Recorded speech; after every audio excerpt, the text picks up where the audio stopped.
Halo guys, balik lagi di channel saya. Kali ini kita akan bahas IPO Superbank ya. Kemarin itu kita bahas IPO RLCO ya untuk kegiatan utamanya itu sarang wallet ya. Sekarang adalah bidang finance guys, yaitu Superbank ya. PT Superbank Indonesia. Oke, kita akan bahas untuk peringkasannya itu adalah PT Superbank ini sebuah bank ya guys ya dengan kapabilitas digital di Indonesia. Kemudian dia itu fokus kepada UMKM melalui ekosistem Superbank ya guys. Itu di dalamnya itu menggunakan dua platform digital terkemuka. Yang pertama ada Grab dan OVO guys ya. Jadi kemudian ada kemitraan strategis dengan MTech Group, Singtel dan juga Kakao Bank ya guys ya. Oke, ini ada yang sering kita pakai yaitu Grab dan OVO guys. Dimana di situ dia lebih kepada penggunaan dari e-wallet ya guys ya. Oke, lanjut ya. Jadi untuk PT Superbank ini menarik banget guys, karena dia sektor digital ya, lebih kepada bank digital. Mungkin nanti bisa jadi di tahun depan ada Bank dan lain sebagainya guys.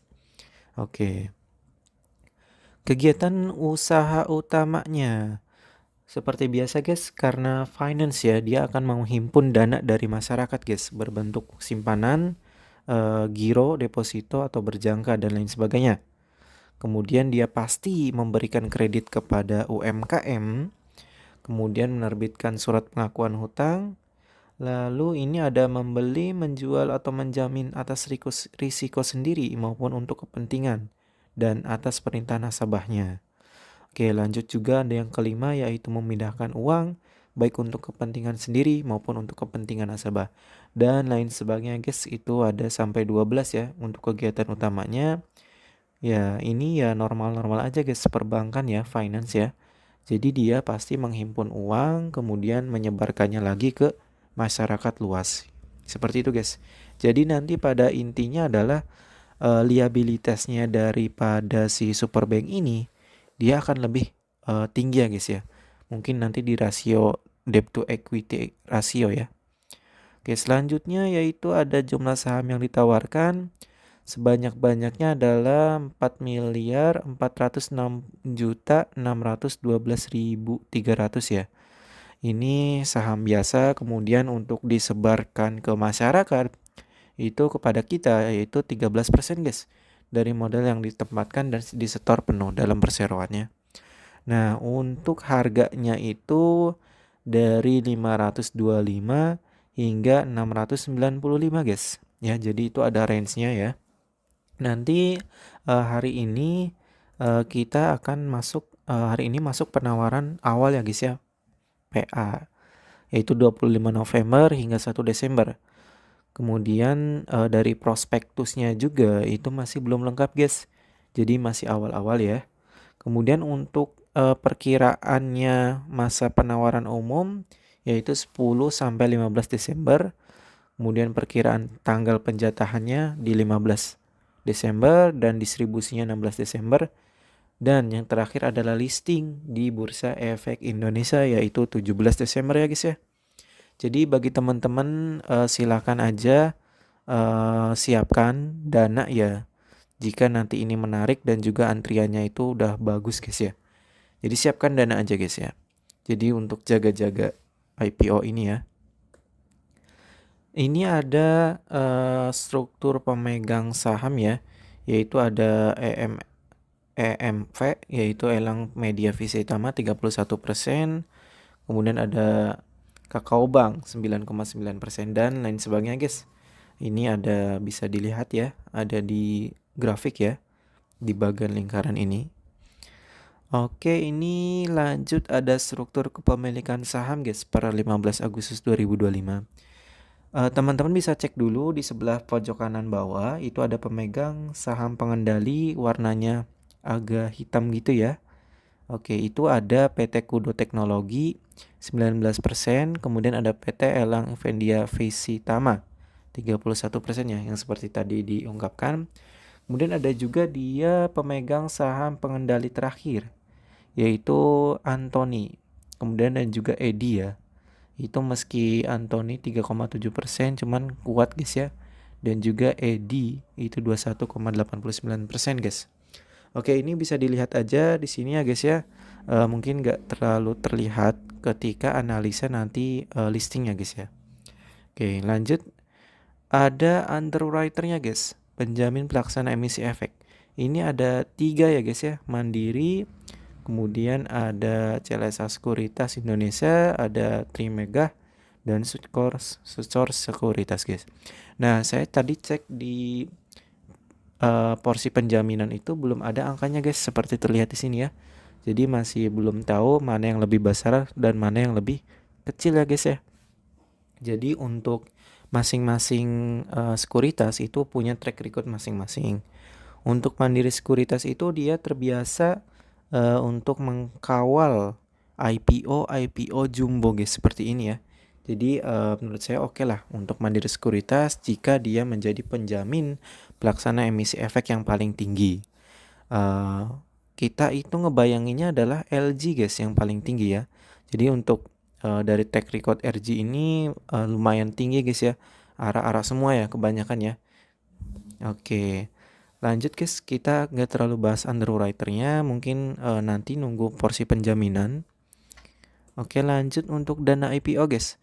Seluruh dana hasil ini yaitu sekitar 70% akan digunakan perseroan untuk modal kerja dalam rangka penyaluran kredit perseroan. Nah, ini pasti guys ya, selama dia perbankan, itu modal kerjanya apa? Modal kerjanya itu berupa kredit kepada masyarakat guys.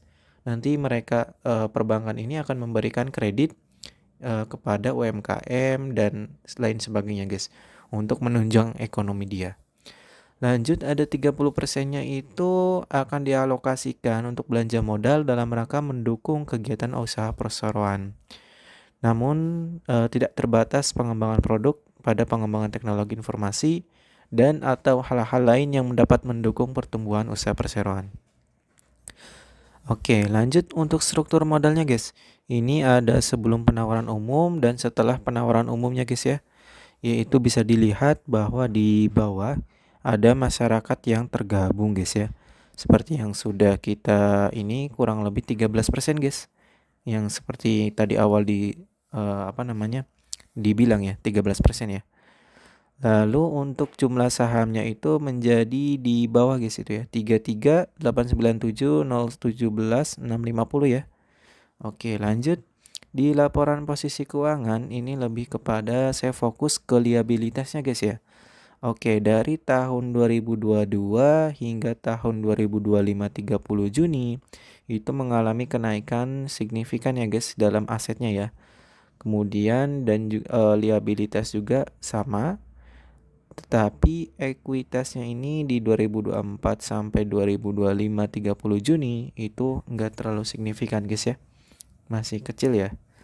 Nah, kemudian dari sisi liabilitasnya ini simpanan nasabahnya ini tinggi ya guys ya. Jadi si Bank Digital Superbank ini dia akan memberikan kredit ya kepada masyarakat guys berupa pinjaman ya. Jadi simpanan nasabahnya itu ya akan disebarluaskan lagi guys untuk menunjang pendapatan dari bunga ya untuk Superbank. Oke, lanjut untuk laporan laba rugi bisa dilihat bahwa dari 2022 hingga 2024 yang tidak diaudit itu rugi guys ya. Ini dalam jutaan rupiah ya, rugi ya. Kemudian di 2025 ini masih mengalami profit ya, laba ya. Tapi kita lihat dulu, kalau misalkan ini konsisten maka nanti di akhir tahun ini masih profit guys ya, kurang lebih di 40-an lah ya. Oke, lanjut. Ada dividen dan lockup. Perseroan ini akan menerbitkan dividen ya, membagikan dividen kepada seluruh pemegang saham itu sebanyak-banyaknya sebesar 85%. Tinggi ya guys ya, sebanyak-banyaknya 85% ya, maksimalnya 85%. Nah, dari beberapa IPO itu kadang mereka hanya membagikan sebanyak-banyaknya 25% guys dari laba bersih tahun berjalan ya.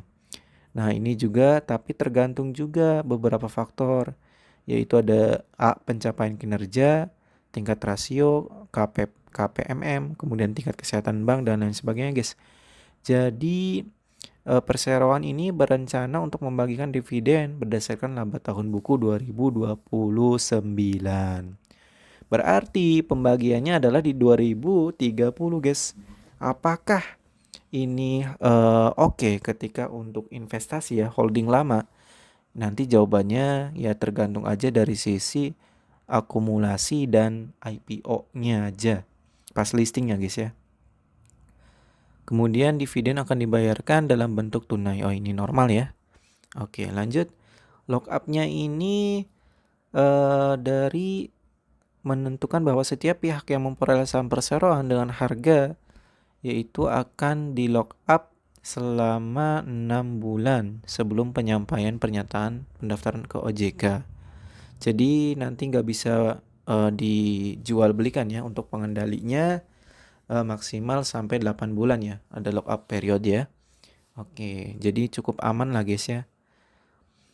Kemudian selanjutnya ada valuasi guys. Ini saya buat dua, di mana satu itu per 30 Juninya dan satunya itu disetahunkan guys. Bisa dilihat untuk di 30 Juninya dulu ya. Itu dilihat bahwa untuk market cap-nya itu 17, 795, 934, 266, 250 ya guys ya. Jadi itu kurang lebih 17 T lah ya. Kemudian untuk BV-nya 157 dan PBV-nya 3 guys. Nah ini masih agak sedikit mahal ya guys untuk IPO ya. Kemudian PR-nya ini 867 kali. Jadi tinggi banget ya untuk mengembalikan dari sisi price earning ratio-nya. Jadi seperti itu guys, terlihat bahwa dari dividen, pembagian dividen itu di tahun 2030 ya, jadi mungkin masih 5 tahun lagi. Makanya PR-nya itu tinggi.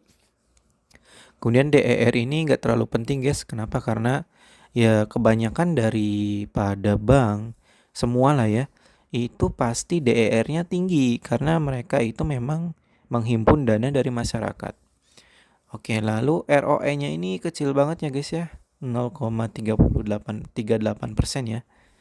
Kemudian EPS-nya 0,61 dan kita coba lihat di setahun kan guys. Di setahun kan ini untuk harga 695 itu PBV-nya adalah 4. Jadi udah lumayan cukup mahal ya guys ya.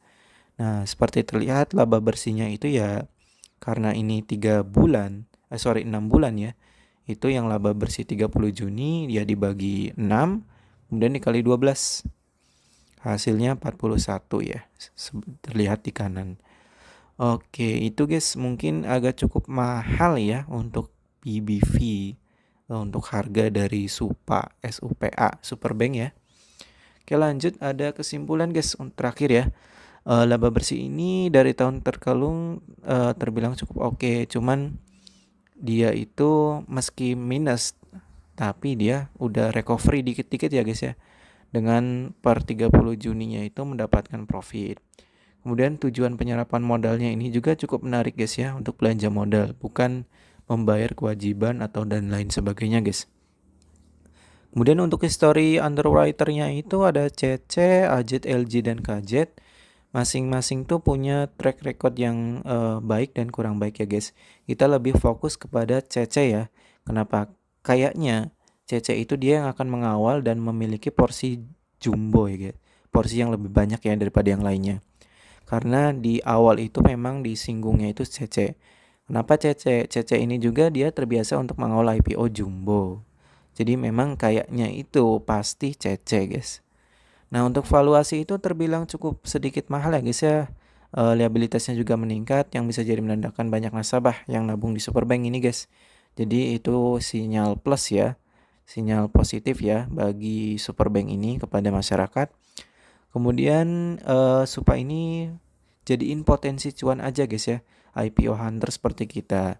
Jadi IPO jumbo ini kadang agak sedikit berat untuk naiknya guys. Dari beberapa kondisi kemarin itu ya kayak AMMN dan lain sebagainya. Jadi agak berat. Keputusan saya itu beli, kayaknya beli sambil nunggu konfirmasi lanjutan dari antrian guys. Gitu ya. Mungkin itu aja guys untuk IPO Superbank ini. Silahkan teman-teman siapkan dana aja ya untuk IPO RLCO dan juga Superbank ini ya, Supa. Oke, thank you guys.